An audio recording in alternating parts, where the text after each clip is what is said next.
Okay, so I'm going to be your hands, Maya. What are we going to do today? We're going to launch an agency. Okay, agency. Do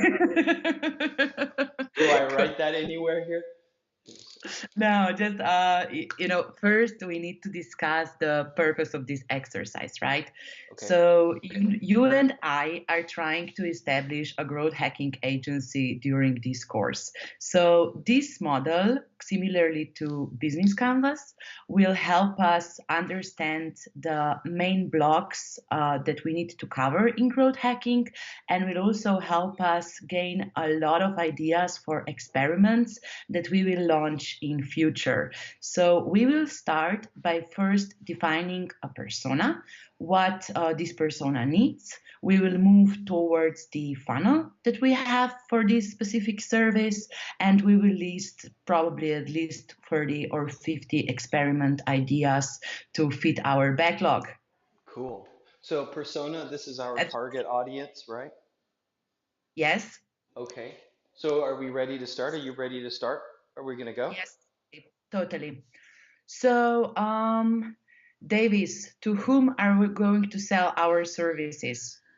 Yeah, well, I think that it would be good for us to define our target audience for our growth hacking agency as small business owners who are somewhere between like maybe 150,000 and $1 million a year in revenue, who Mhm. are kind of looking for the first time at maybe not doing the marketing themselves, hiring like a professional marketer to do the stuff.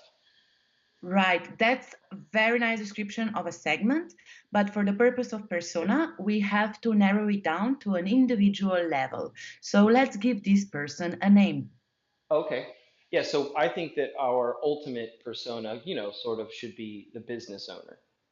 Yes. Okay.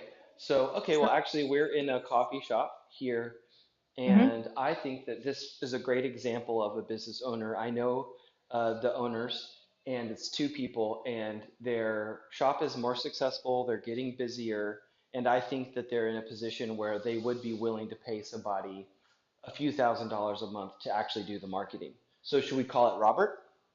Let's call it Robert. Brilliant. Okay. So Robert is a coffee shop owner.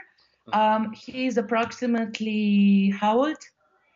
Robert is probably 38, Okay, he's 38. How many employees does Robert have? probably 10. Okay, does he have a person dedicated to marketing or not yet? Should I be writing these notes, Maya? Yeah, Okay, so, just very shortly, just like as a little remarks. okay. Yes, so, well, kind of. So, Robert has a former barista who does the social media management for the company, but they don't Mhm. deploy ads. So, that's pretty much the extent of their marketing. It's just, they do social media.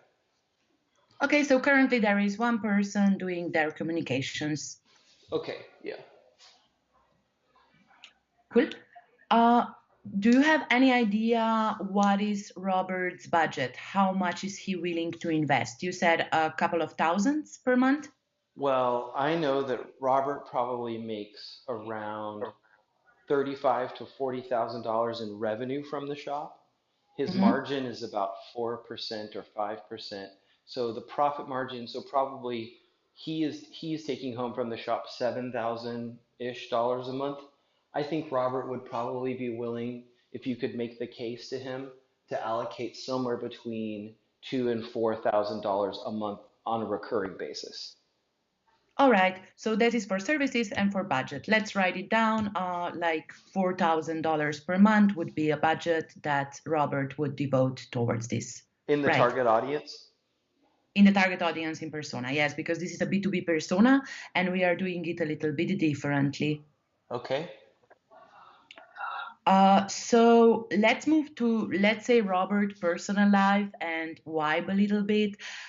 He probably has a family company with his wife. Mm-hmm. So he's also probably very much interested in work-life balance as well as well-being of his team. That's important for him.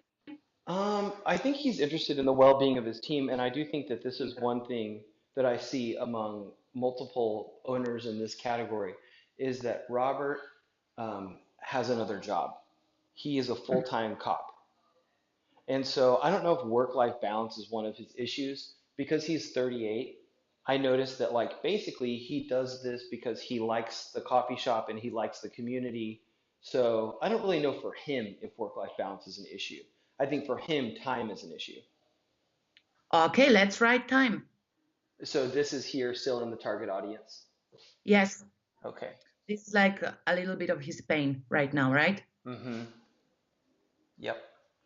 So, normally for B2C personas, we would write down stuff as hobbies and lifestyles, TV shows, Mm-hmm. social media that they monitor. But tell me one thing though, does Robert, let's say, read some marketing or entrepreneurial media? Is he Um, a member of association? How does he yes. get educated? I think that it's more along the lines of the small business community stuff, Chamber of Hmm. Commerce, local newspapers, and I do think that there's one thing that you can put in the persona, which is that he really does genuinely love coffee. So Yes. I think the small business owners that maybe would be in this category, like they're genuinely interested in their product in general. That makes perfect sense. It's such a good observation that you have. Okay, so so should I write down, this kind of, product obsessed or something like that? Right. Okay. Or very passionate for his business. A Okay. coffee lover, whatever we'll do, whatever we do, we understand it. Okay, cool. Got it. Mm-hmm. Right. We successfully finished the first part, so I believe that we understand Robert quite well from what we just discussed. We can move on to value proposition, which is a question of what our growth hacking agency could do and would do for Robert. Well, So, there's one thing Robert, sorry to mhm, interrupt you, Maya, but no there's worries. one thing that I would want to add here.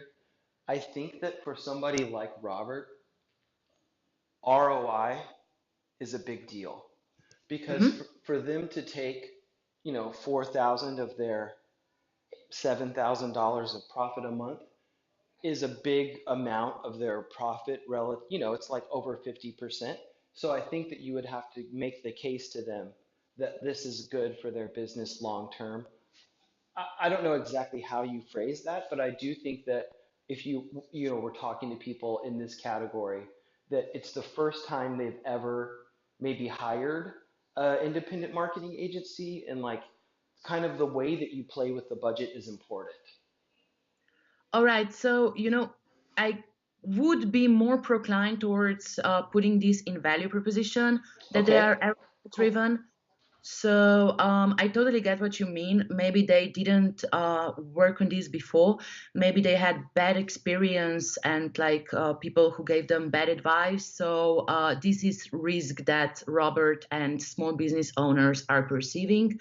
So for us to talk efficiently to Roberts would be great to just like first of all acknowledge that this is a great investment for them and to be very responsible as well as transparent with what we are making. Transparent. Okay, yeah, so maybe like transparent and also like that you're kind of give them a little bit of education because in some way you're kind of helping them develop the ability to use marketing agencies like you. Exactly. And you are also doing this for their employees. So, for the Ah, person who is managing social media, you would like to onboard them and align them with your efforts as well, right? So, you wouldn't like to work in isolation, but you would work in co creation. You would also probably onboard those people to send you some photos or just like to co create some content with them. This is extremely important and it also helps with internal buy in. okay, got it. So I'm going to change this outcome driven to ROI and co-creation. Mhm. Okay. All right, cool. Got it. Perfect. So what are the other reasons why Robert would trust us and would be proclined towards adopting growth hacking to his coffee shop? This is fun. I like this, Maya. Good that you do. I'm So, usually doing workshops like this for 8 hours. well, we're not going to take that long. Well, No, no, no, no. It's just like people get very invested, especially if you are working with the entire company. So that's a very good exercise for all the employees. all Right. right. But back to the question. So, what else could we do for Robert? Maybe Robert wants to expand. Yes, I think that you're right. I think a lot of these, I think this persona is interested in opening more locations. Um, Yes, and then I think the other thing that I find when I work with this community of people is that they know that they don't know what's happening in the world of basically growth hacking. They don't know that it's called growth hacking, but they don't know how to use Facebook ads. They know that this stuff is possible. They know that there's good companies that are taking advantage of technologies, and they know that they're not doing it yet because they don't know how to do it because it's technical. That's what we're learning here, right? definitely. And when you break it down like this, I had this other idea that also trust is very important and to be able to explain stuff in simple words, but not simple in terms that we would undermine anybody's intellectual, but just like to really apply them for their business and see the practical value to them, right? Not to just like talk some technology gibberish at them, but to really communicate the practical, applicable value of things that we would be doing. So maybe in the onboarding, for example, is some of the practical explanations of what this stuff is. Totally. Or some competitors, either international or local, who have already been successful in adopting similar methods. That usually inspires people. And I'm not saying that we should tell them Starbucks story. It's just there are beautiful small businesses who have been successful in utilizing those techniques as well, and people find them much more relatable. So either case studies or just like discussing those examples is very insightful for people as well in terms of onboarding. All right, so then I think also in the value propositions, I'm going to put um, basically, um, how would you say, like technical marketing? I mean, really, that's what it is to be able to technical marketing skills. Is that too That broad? that's a completely legit firm. Grow Tribe, use it, put it down. Okay.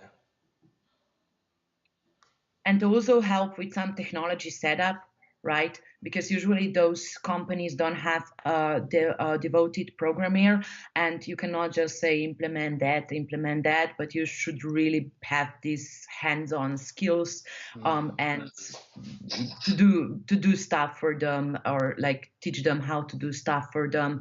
And something else is really important for this profile of companies. You need to be cost efficient, so you won't be installing tools that costs $800 a month. You need to be careful of the reoccurring costs of their marketing tech that you are installing.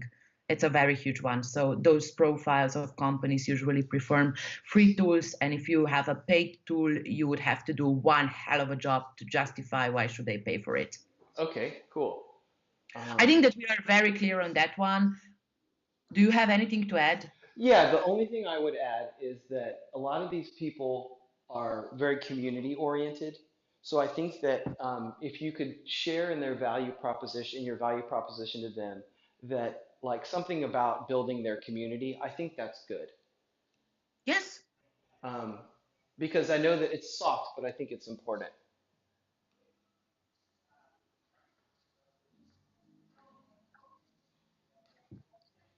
Okay, so next we are at the North Star metric, right? That's a fun one. That's a fun one. So, how does Sean Ellis define North Star metric? Well, let's see. I mean, basically, it's the one most important metric that contributes to your growth equation. Um, Hmm. and so it's hard to find. And I think that you guys watching should know that from my experience, this kind of is revealed over time. I don't think you can predict this all the time. especially for a new company right away. Um, and in this area where you have this consulting stuff going on, in my experience, especially if you know what you're talking about, the North Star metric for me when I've done consulting sales is getting qualified leads on the phone. So that's for me what I would consider the North Star metric is how many qualified lead, you know, pitches or calls do I have? That's a very good example. Thank you for sharing. Let's discuss a couple of more examples Okay. because even though it's a very complex concept to grab, it's important. So, for example, for Airbnb, the North Star metric is number of nights booked. Why it is such a brilliant North Star metric is because it provides value to both like the business side, to users, as well as to the company, right? Everybody's doing better if there are board nights booked. For medium, it is that's also a very interesting one because if people are engaged there more, that means that they are experience the core value of the product more. So for this specific case, I would be inclined towards having something like number of what did you say, number of qualified lead calls. Yeah. Okay, So, so lead calls meaning how would that apply to Robert? um, oh, well, this would be for the agency. Oh, so are we doing the North Star metric well, we're doing it for the agency, right? We're doing it for persona interacting with an agency. So usually with these personas, what we write down here, for example, when we did this exercise for a media house, we wrote like time spent reading articles by a premium users. When we were searching it for a running app, it was number of kilometers run by paid user. So that was in terms, both entities should be relatable with the North Star metric. Oh, okay. So So then, Robert, B2B, that would be a good metric because Robert could directly benefit from having those lead calls, no, qualified no, no, leads. no, no, no, no, no. In this area, in my experience, if we're focusing the North Star metric for this persona and not for our agency, then I think really what this is there's two that we could focus on. One would be the basket size. Mm-hmm. So how much is the average person paying when they're in the door? And then, but I think that probably for this one, it's also the number. I think probably a better one is the number of people that come through the door. Yep. Let's write it down. I love this one. Okay. Maybe we could also do number of coffees, cups, Yeah. right?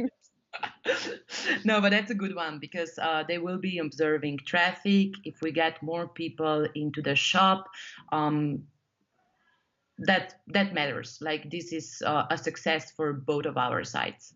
Okay, cool. Number of people through the door. Okay, cool. So are we ready Right. to move to the wow moment, or do we have more to do on that, Maya? Totally. Totally. Cool. But Dave is like being a customer of this coffee shop. I would leave that one to you. Wait. Oh, okay. Okay, so the wow moment, What's I the think, wow moment in this coffee shop? well, this is kind of a weird wow moment, but I think that the wow moment is when a customer has a friendly exchange with a barista. That's a perfectly legit wow moment. So it's about the service level, right? Yeah, I mean, because I think that a lot of customers form a connection with the person at the shop, and then they feel like, I want to go see that person. I like them, That's they're part of brilliant. my community. Okay. That's brilliant. I will also tell you a very interesting, let's say, observation. It's the first time that I'm doing this for a physical location. We Yeah. have always been doing this for technology products or services. So this one is mind blowing for me as well. I really enjoy this exercise. Well, then I love that because growth hacking is not just for e-commerce. I think that we can apply growth hacking to the world and that more people should start small businesses. So, Totally. And okay, we will so, also link in our course some nice examples of restaurants. I will write it down. okay. So now are we ready to move on to the product DNA, Maya? Yes, totally. Okay. So, what do we mean by product DNA? That means that customers need your offering and are hooked. So, if Mm. we defined wow moment as this revolutionizing moment when we say, yeah, I totally comprehend this value, what product DNA is something that has to do with bringing people back. Mm. So, I believe that in this case, again, would be like a relationship. It's either like a product quality stuff that you do, that how you got invested, or here, why would you like to return in this coffee shop, what brings value to you. Okay, so I think that the reason people return, I think atmosphere. A lot of these folks are freelancers, and I've talked to Hmm. freelancers, and I know that when they talk about where they want to work, they want to be inspired. Well, So they want, something that's a little bit more inspiring than their bedroom, usually. Um, hey, are you so, making fun of my living room? hey, I'm not judging. I'm not judging. No, but you want a little bit of diversity. People want, they want the comfort, but they also want an inspiring place. I think there's that. I also think that there's something about reliability here. Because I think ultimately when you get people to come back, you want this community is looking for somewhere where they say, you know what, I know that I can go there because I need to take a phone call or I need to meet somebody. I know that they're going to be open. Does that sound? That sounds amazing, and it's actually like a brilliant description for a persona that Robert would have. I know. So Yeah. this would be like a Robert's target market. No, but just let it down as this ambient and like this space for almost co-working, so that people have reliable Wi-Fi connection there, and they know that everything will be okay if they are working there. Okay, so And we've the got majority of his atmosphere and customers reliability. okay, so the majority of Robert's customers are freelancers. Yeah, I mean, there are people from the community around. The weekend customers are a little bit different. Um, Uh-huh. but yeah, I think atmosphere, reliability, and I mean, I don't know if this is silly, but I think community is really important. Um, you know, I think that more and more, this is why people use these third spaces is to be around other people in their community. Is that silly to put in the DNA?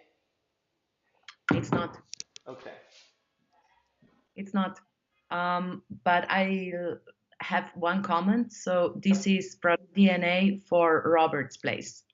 Ah, well, it is No, interesting no, it though. took me some time to comprehend it because I had like the similar mental process. It's So for interesting though, Maya, because if you think about it, if we were to use this to start creating a pitch for, our agency to this persona, I think that you could look at video as a way of communicating the atmosphere. You could look yeah, at reliability and break it down into features. So you could do like, talk about your Wi-Fi, your open hours, we're even open in the snowstorm or whatever. And then I think you could do a lot of community features. These are the people who come here and this is what they're working on. Is that silly? Does that kind of, no, no, no, no. I love the way you think and how you got involved into this active process. I really sincerely think that you could help this person. oh yeah. Cool. So I mean, but okay, having with my explanation, do you think that this is good enough for us or do we need to look at this differently? Yeah, I buy it. I You buy it. buy it. Otherwise, Okay. would be I would if we would be running a workshop, we wouldn't like write it down product DNA and moment wow moment. We would just discuss it. But it's good that we did because Okay. it will be clear. Yeah. So now we're moving on to awareness. Is that right? Yes. For the majority of people, that's the sexy part, and I really need you to step more to the my side because you're not visible on camera now. Oh yeah, I know. I wanted to let people see. Okay. Uh-huh. So All we're right, here. sorry. So, Like, yeah. so with awareness, as a part of a marketing and growth hacking funnel, we are actually considering a question how people learn that Robert's business exists if we would be doing this for Robert. But since we are doing it as a growth hacking agency to find Roberts, we have to ask ourselves how would Robert learn about our services. Mm. So I think for sure there's a couple things I think of right away. Small business owners are connected to each other. Okay. especially in the same community. So, for example, like other coffee shop owners, they all talk to each other, and there's a whole network of like vendors. Like, So, David, you are doing a very drastic mistakes. You are having wonderful ideas, but you're not writing them down. oh yeah, okay. So, Please, please, please. These are amazing ideas. So, word of mouth, you said, right? mhm, Then you have probably some community events, or you could mhm. organize some. Yes, definitely community events. Would you be open towards doing like a training for small business owners and just like introducing them some cases or This some is my models? this is my problem with that is that small business owners, their pain is time. Mm-hmm. And in general, I find that if there's one thing they don't have, it's the time. So like they don't really have the time to invest in learning and stuff, in especially in the brick and mortar world, because like there's so much Mm-hmm. going on. So I think here at these community events, like these farmers markets and stuff, you can meet them. Yeah. So I think that these two are good. Um, in terms of Okay, but for yeah, example, okay, I understand that their problem is that they don't have enough time, but right. their desire is that they would expand. That's So how would Robert be intrigued by this desire? Like, how would you say, hey, I'm here, I will fix right. this problem for you, we will expand together? Yeah, that's interesting. Well, so I definitely think that, um, let's see, how would they learn how to? Well, in my experience, a lot of times this community of people tends to grow first and then figure it out later. So I wonder if there's a moment when you could say, hey, look, it seems like you're really busy. Let me take something off your plate. Mm-hmm. And there are events associated with that. So, for example, like when you get a loan from a bank, when you sign a lease on a new commercial space, when you outfit your place with furniture.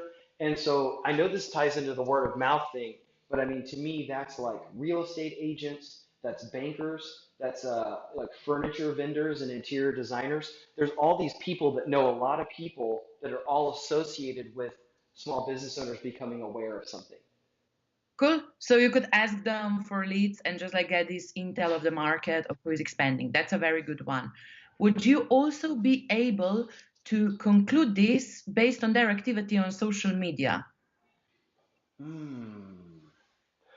Maybe not on social media, but definitely through the local newspapers and also through the local, like basically small business chambers of commerce. They usually make announcements about expansion plans before the expansion happens. Okay. So maybe like what would you call that? Like local media or something? Yeah, just write local media slash PR.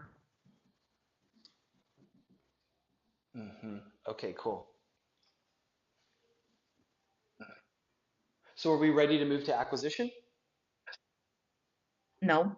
Oh, okay. Sorry, All I'm right. still like trying to wrapping my face around. It's just like usually, on Facebook, what we see that is working very well for small businesses are either lead ads, so that we give them a sort of a handout as an ebook, or video Okay. ads, I think we could like case definitely do that. studies.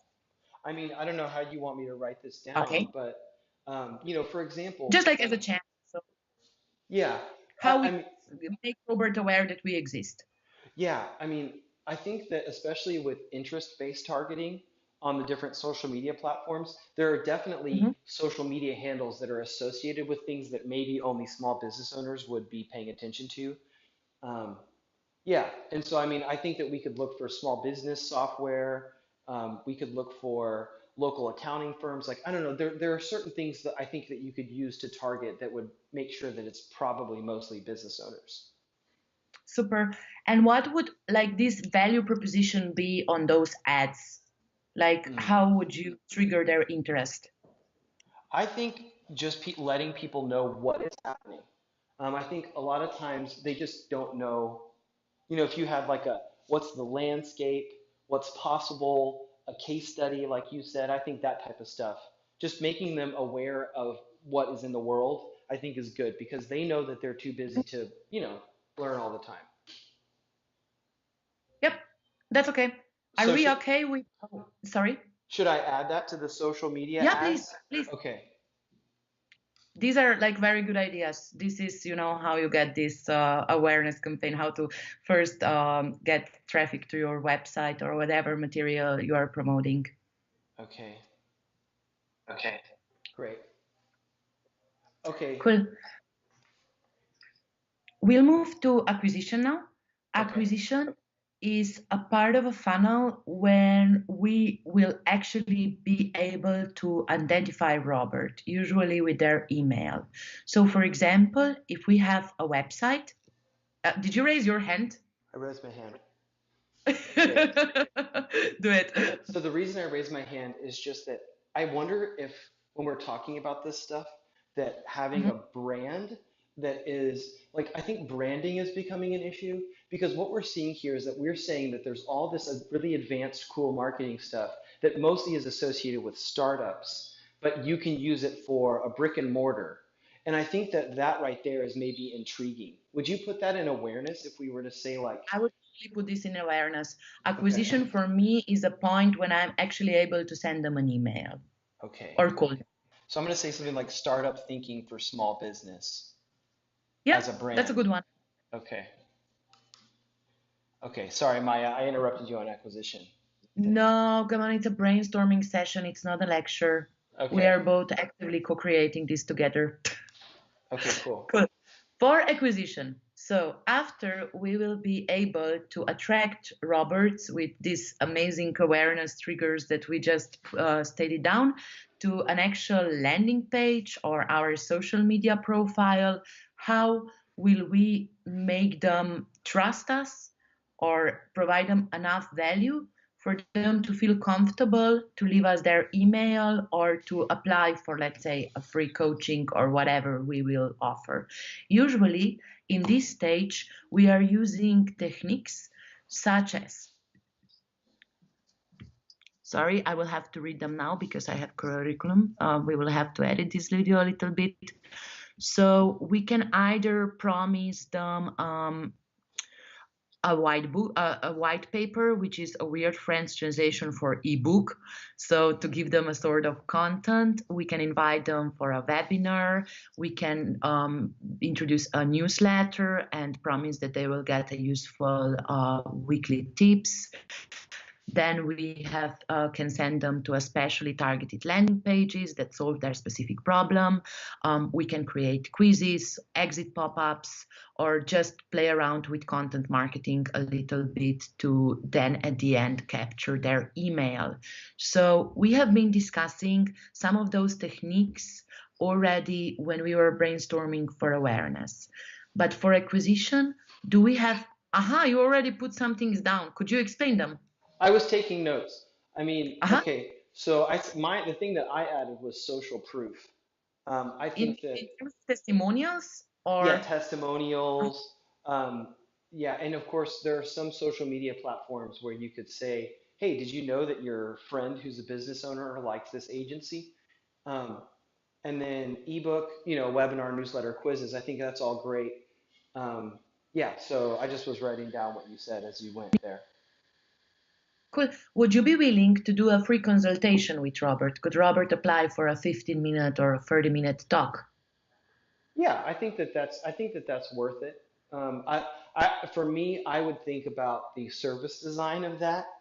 If I was doing that as an Uh-huh. agency, like, maybe, you were talking about onboarding and setup and building community. So I think maybe if it were me, I would be looking at something like, can I talk to one of your baristas?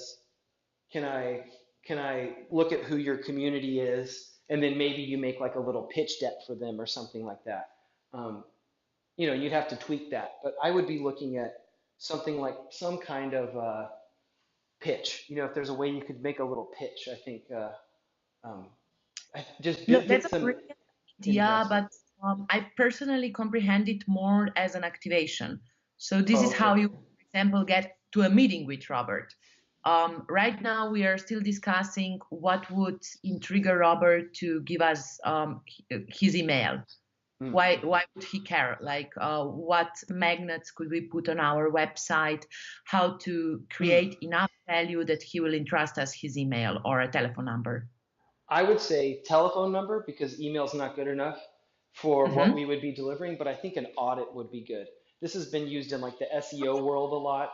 You know, you do an audit of their online presence, for example, and then you deliver it to them. Super. Would you have it done manually, or would you build a tool for that?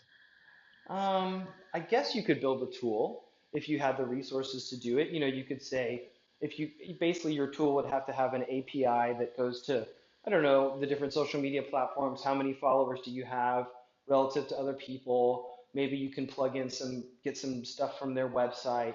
Yeah, so you could do it manually, or you could do it if you were scaling it, you could do it bigger. You could do Cool. it automatically. Right. Okay. Just as a last mental exercise, let's imagine that Robert comes on our webpage of the agency. So, what would be a differentiator between a session, or in other words, for what would he care? I think it's How could about that we? expanding. You know, I think it's that Mhm. expansion stuff, Maya. You know, we were talking about that a lot, but I think a lot of Yeah. these Roberts are looking at opening more locations.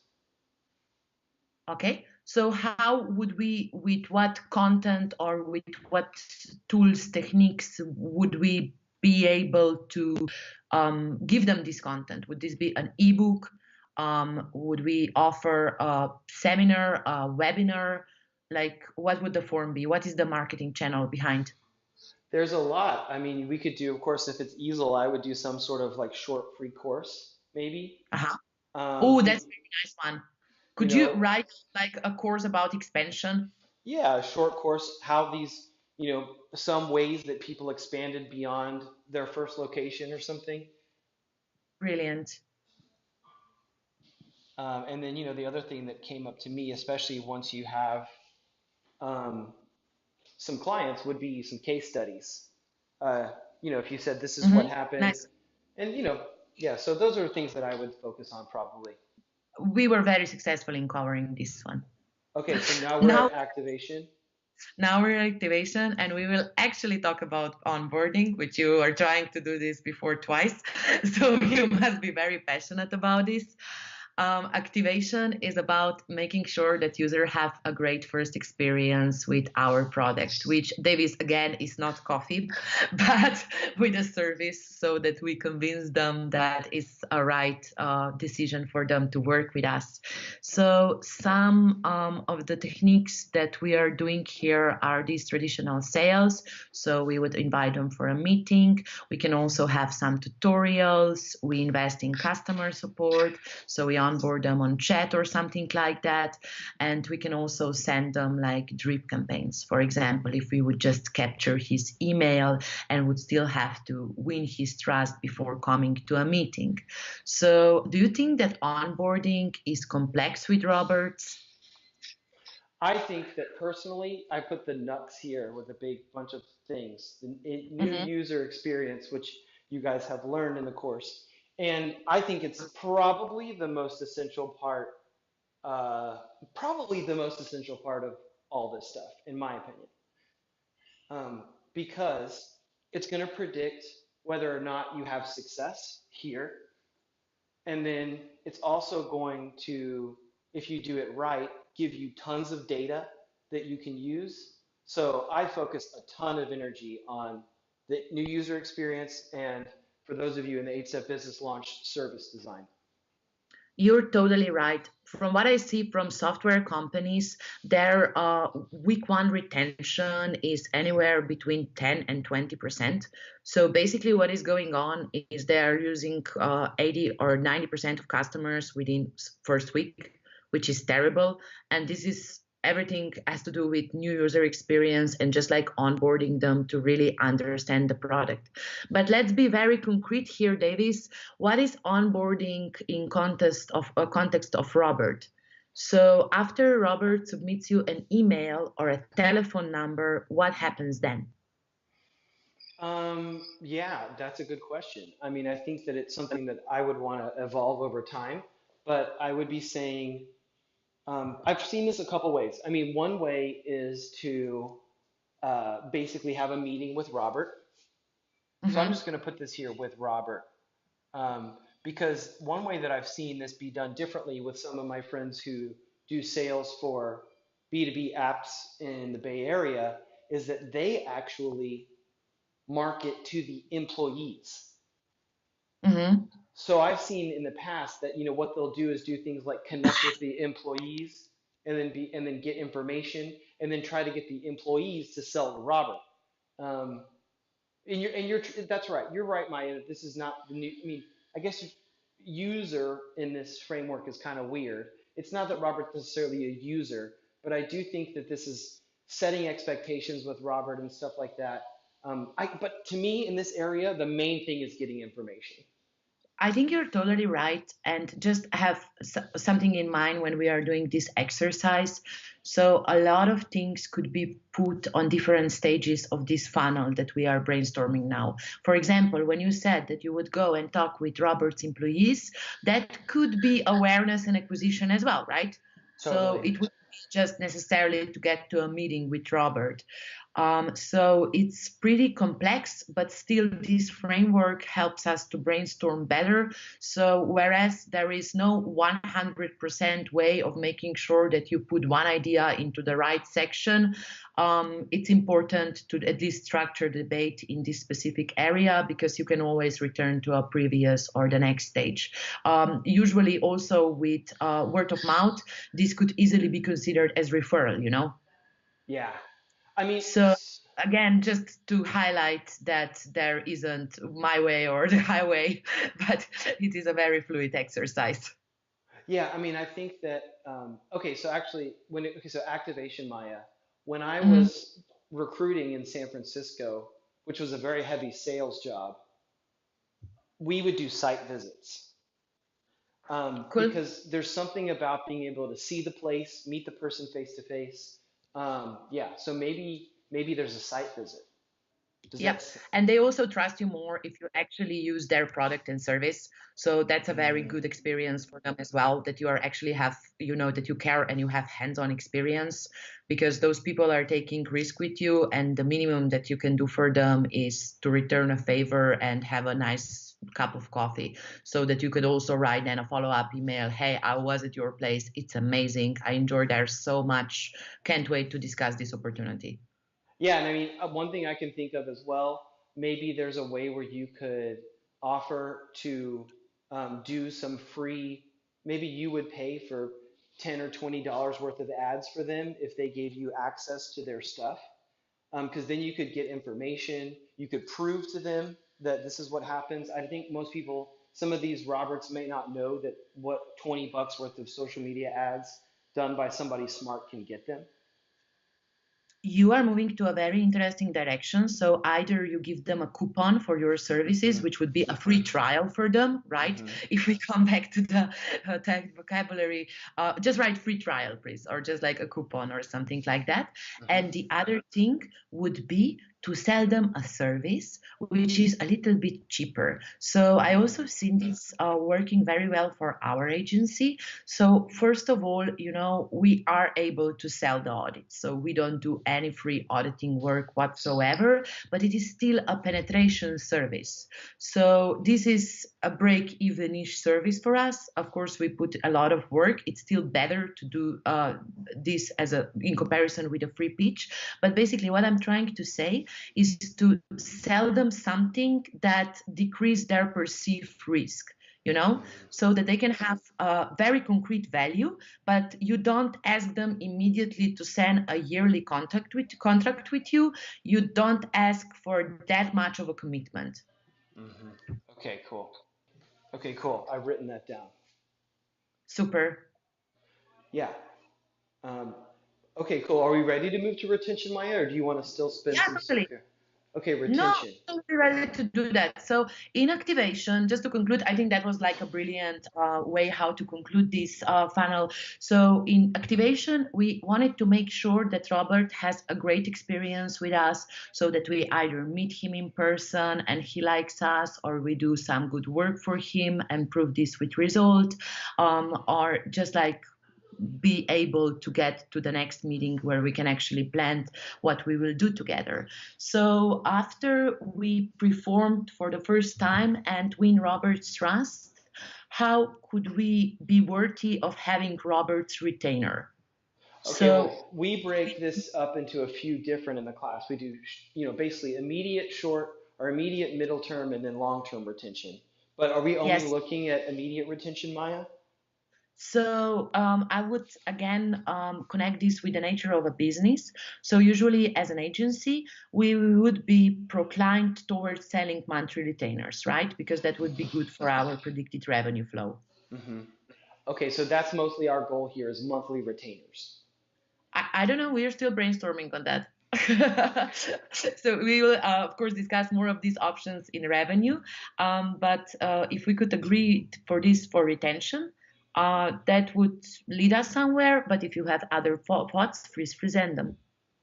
Well, the first thing that's popping out to me here in retention is the psychology of people like Robert, and so this Mhm. happens more at larger organizations like big companies. But I think that it's worth mentioning here that I think people when they hire a business service that's kind of expensive, they kind of can start to take it for granted and I've seen that it's very important to show them that there's new things that you want to do. New, you Yes, know, either things or very good reporting. Very good reporting is good as well. And okay. here we can make a lot of parallels with software world as well. So for retention, for example, if you would be considering this for apps, you would be using email marketing, push notifications. Maybe you would send some monthly stats. You know, how many grammar mistakes did you do with Grammarly? That's a very important one for me since I'm still learning English. Mhm. And you have this, as you said, new features, new services that we are offering. So to just like delight customers with your content as well. So what else could we write down here for Well, Robert's let yes me just retainers? clarify about the new features. So, this is not necessarily about new features.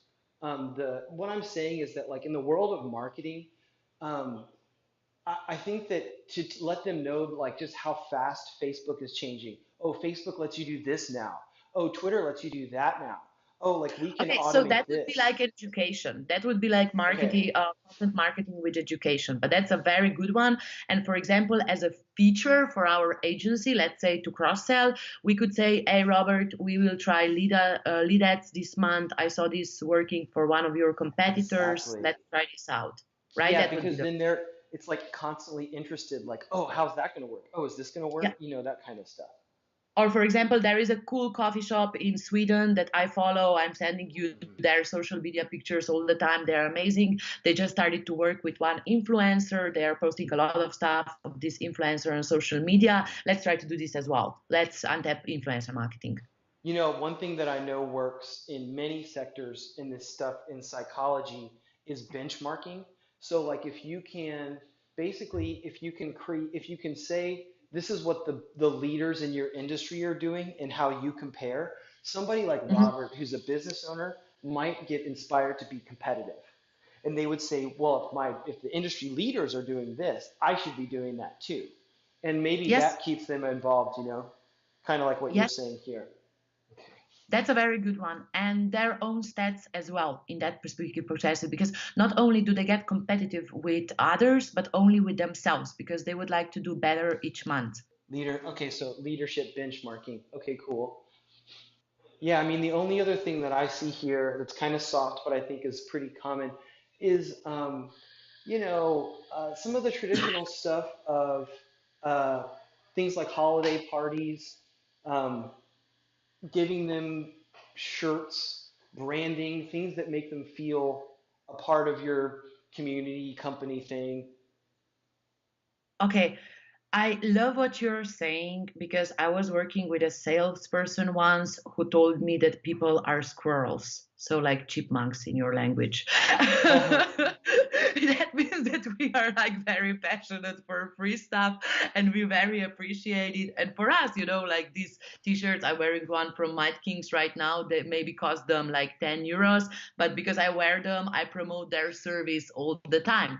And the same happened with me and Hotjar. So you know that I'm a huge fan of Hotjar and I can get enough of them. So after I worship them a little bit on Twitter, they will send me a free hoodie. And of course, I will wear this hoodie for all tech events that I will attend because it will make me look super good. These freebies are amazing. People refer because of that. They have immense value. And also not just like free stuff, but maybe also like a little bit of a free service. So not just like freebies in terms of swag, but also like in terms of services maybe. So you could sit with their social media manager and just like brainstorm for a half an hour over a cup of coffee, and just like say that this is not included in your price, but you're totally happy to do that because she's doing such an amazing job and you're eager to share this experience, your experience with her. Perfect. Are we ready to move to referral, or do you want to stick here on Yeah, retention? totally. Referral. Totally. Hey, we were at Swag before. So if you make people wear your branded t-shirts or use like branded cups or whatever, you're doing referral, like they're doing referral Hmm. for you without asking them. So it's either we link again or to maybe give them some notebooks or whatever. Again, funnily, but these things work. It's incredible that you brought it up. It's rarely the case. But let's be more professional now. So after Robert trusts us and we build this relationship with him, he would probably be excited to tell his friends who are also a business owners, not necessarily competitors, right? To Hmm. try our services as well. I have an So how, idea. yeah, Okay, see, this is fun, Maya. I have an idea. Okay, so especially in the world of social media, you get a lot of value from sharing audiences. yep. So you could have a whole initiative about pairing Robert up with his similar partners. And then you're calling the partner and saying, hey, I work with Robert, and we know that like cross posting or sharing audiences is really effective. And they're like, oh, yeah, great. And then because they're going to get more audience. And then before long, you're in a sales conversation with them.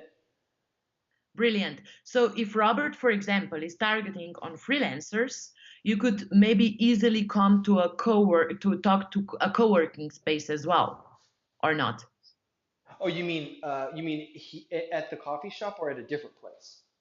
No, at a different space, so that you would do a cross promotion. So, okay, you are using this co-working 3 times a week. Where do you work? Otherwise, come to this coffee shop, for example, or some community. Like, how would that work? Could we? The best thing that we can do is to provide examples. So like maybe for example you do a whole community, maybe you focus a lot on free product from your clients to help them promote their services, but obviously you're the one that's doing it. So for example, if you were to have a program taking free coffee to a co-working space, then you're representing your client and you're getting referrals, something like that. Nice. Nice. Or they could like maybe work with startups who does like some energy bars and Robert would like place samples to their coffee. That's a very cool one. I do congratulate you on that. Every time that we have this for big, there are like 2 or 3 these amazing ideas that make you nervous, and nervous is good. Okay. I mean, there's obviously the other one that's super easy, which is a referral bonus. Yeah, referral bonus, please. Did you write it down? Not? Not yet. I'll do it yet. I'll do it now. Okay, super. So, for example, if Robert would refer you to a colleague, you would give him like a 200%, $200 discount for his next monthly retainer or whatever you think that customer acquisition cost is, right? Yep. I mean, Cool. and then the only other thing that I see in this world that's sneaky, but very good, is that if you can get Robert to tell you about things like his vendors, and especially if you can come up with a reason for contacting the vendor, like for example, let's say that you decide we're going to do a campaign for him where we show how awesome his coffee supplier is. Then Hmm. if you call the coffee supplier to get like photos or whatever, then obviously you're like, hey, I'm Davis from the growth hacking agency calling on behalf of Robert. Can you send me some photos? Now you're in a sales conversation with the coffee vendor. It's something Yep. we used to do in And you recruiting a will lot. also send a report or a follow up. It's a very good thing to do as well. You're pretty brilliant with referrals. This one really got you on fire. Yeah, man, check out the networking course from Eazl. I will definitely. Okay, so vendor slash yeah, vendor like maybe like vendor engagement, something like that. Okay, cool. Hmm. Sorry, I would just share one because it's very recent. So it happened today. I'm organizing growth conference meetup here in Ljubljana, and I had some companies that I especially strategically wanted to join. So for them, I issued a round of free tickets, and I said that like as a dear company to me, we work together, we like each other. They get like free tickets to give to their colleagues. Okay, cool.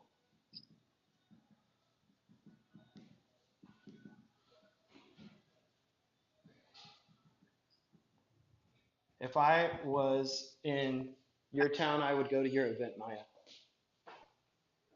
Thank you. Maybe you will be able to stream it, eh? We're still Yeah. arranging that. Uh-huh. Yeah, totally. We can talk about that. So now are we ready to go to revenue or should we Yes, stick on yes, referral? now will show me the money. Show me the money. Okay. Okay, of course. So in our sell, first of all, get the first money and then upsells and cross sells. So we are discussing pricing, business models, as well as like techniques, how to make sure that we get the highest possible LTV out of a client. So I'll put down pricing and LTV. Do you want me to put anything else down in this section as like kind of No, headers?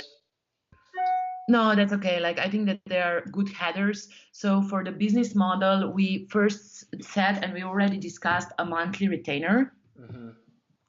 I mean, it seems like, obviously you can give discounts for a yearly contract. Yes, that's a good one. I mean, another thing, especially if you were to use something like lead pages, obviously you can, if this grows big enough, you can get some affiliate revenue.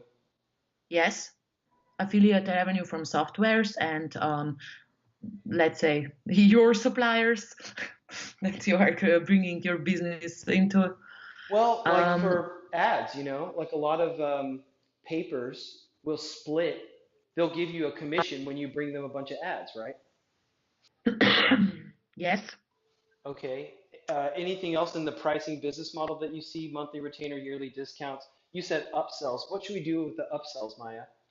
So this is LTV, and for Okay. example, monthly retainer, the contract that you usually have has a specific, let's say, amount of hours or let's say channel responsibilities that you are managing in our business usually, and then you are trying to, I'm not saying selling aggressively because that's never a good thing, but when you recognize an opportunity, you definitely want to pitch your client an offer.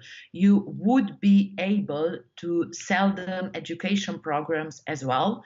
So, in a long term, if they want to develop their own team, you would like to onboard those people to continue your great work and to get like some education fees as well from them. So maybe like we could talk about the different parts of the retainer. You could basically do like sort of communication, advertising, and Yes, education. Like those are all different things. yes, you would develop more services and then you would try to cross sell as it makes sense. Never aggressively, but as business is evolving. Okay. Yeah, so you kind of have these like different components, and then you can say, oh, this tier has this one, this tier has that Yeah, one. exactly. Some people in the industry also work on revenue share. So, for example, if a business owner is very reluctant to pay a fixed price, then some of the people agree to revenue share as well. I personally don't do that because risk is on both sides, but there are people who don't mind doing revenue shares as well. Okay, cool. I really like this, and I wonder if there's more services besides communication, advertising, and education. You could probably break the communication out into like sort of like email, social, Yep. customer service. Yeah, and you also have this dev work, so like building landing pages. For example, if you they want to have like a new landing page or a very complex campaign or some videos, of course you would be inclined towards increasing your fee because that's a lot of production work, you know. So Uh-huh. if you have to build a campaign from the scratch, that's really a lot of work and usually more people involved. So you connect yourself with either freelancers or some other agency and you perform a campaign in this way. So this is also one way how to upsell these. What else do we have here in Show Me the Money section? Let's see. So on the LTV, one thing that you could do is you could basically offer discounts as every year that they sign up or every certain amount of time. So you could basically be like, your first year is going to be this, your next year is going to be 5% off, your next year is going to be another 5% off. So they feel like they're getting a benefit from staying with you. And then maybe So at some point, yeah, this is a very good pricing tip. So that you would reward loyalty. yes, okay. Yeah, reward loyalty. Okay, cool. Um, What I have, sorry, maybe it's an interruption, but that's a okay. lot of like growth agencies, at least here in Europe, they eventually launch software as well. So, for example, what Savas did in Greece, he started with a growth hacking agency, and right now he launched the affiliate, the viral slash referral platform, viral loops for e-commerce, because he got so many demands from clients to build these things that they just like decided to launch a special program to do that. And we will do an interview with him in this course. It's going to be super interesting, but practically because he got so many repetitive business in one section, he managed to build a software out of this. Yeah, and I mean, one thing that I see, and I don't, I hope you could do if these people become trusted partners, there's a lot of opportunities Yeah. for maybe they become an investor in the company, something like this. Like there are some ways that you can do that stuff. So I think on the No, but I was LTV, yeah. That's a good one, but I was like more thinking in this software, in terms of automation, because as Mhm. a service-based agencies, you and I are right now limited by the number of hours that we can sell, and that's never a good thing. So in a long term, you would like to automate some things or sell them as a service blocks, right? Okay, So cool. you would Yep. be agency as a servicing in terms of business models. Okay, cool.